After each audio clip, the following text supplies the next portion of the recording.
kadib markii uu madaxweynaha Soomaaliland Axmed Maxamed Maxamuud Siilaanyo uu ku dhawaaqay in guud ahaanba dalka laga tukado salaada roob doonta ayaa roob baaxadiisa leh uu helay habeennimadii xalay ilaa gelinkii dambe ee shalayto taasoo salaadii roob doonta ahayd in laga tukado gobolka Togdheer lagu bedelay salaad loogu mahadnaqayo raxmadda wala siiyay ummadiisa gaar ahaan gobolka Togdheer iyo nawaaxigiisaba taasoo salaadani mahadnaqa ay ka qabsoontay garoonka kubadda cagta ee magaalada Burco ee Alamsey Stadium kadib markii salaada la tukaday ayaa waxa saxaafadda la hadlay gudoomiye ku-xigeenka gobolka Togdheer Maxamed Diiriye Xay iyo isku duwaha wasaaradda diinta iyo awqaafta ee gobolka Togdheer Kayse Xaaji Diiriye waxaana hadaladoodii kamid ah dhammaan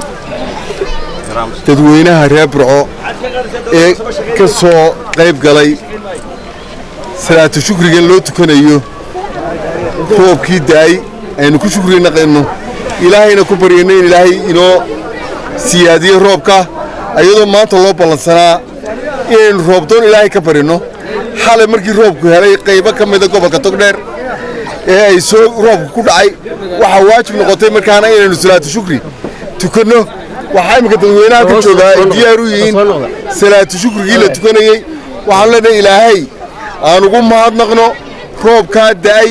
ilaahay aan barino sidoo roob caam ah oo gobolka wada gaara oo dalka wada gaara ilaahay inoo shubo aynu taana barino waxa kale oo aan ka codsanayaa dhammaan dadweynaha gobolka raxmaadka daay inaynu ku shukrin qoyna wax kale u bedelin oo ayna reero u bedelin oo aynu nabadgelyo ku ilaashano oo aynu ilaahay shukrigiisuna aynu u jeedno taasaynu ku barwaaqoobayna anigoo ah isku duwaha diinta iyo awqaafta gobolka Togdheer Kayse salaada shukriga tukanaysa u soo banaan baxday intii roobka heshanay inaan shukri noqdo intaan roobka helin inuu duceeno meel kasta ay kala joogaan ilaahay waxaan uga baryaynaa inuu mid khayr qabo ilaahay u shubo aan daad lahayn oo dabeel lahayn aan duufaan lahayn ma ilaahay weydiisanaa markii amarka uu ku bixiyay madaxweynaha Jamhuuriyadda Soomaaliland halla roob doono oo laga tukado gobolada iyo degmooyinkaba wasiirku diinta iyo waqaafta uu ilaaamiyay oo yiri meel walba ha laga tukado waxa weeyaan dee alla bariga inagu inoo fiicay ilaahay inaynu barino ilaahay inaynu barino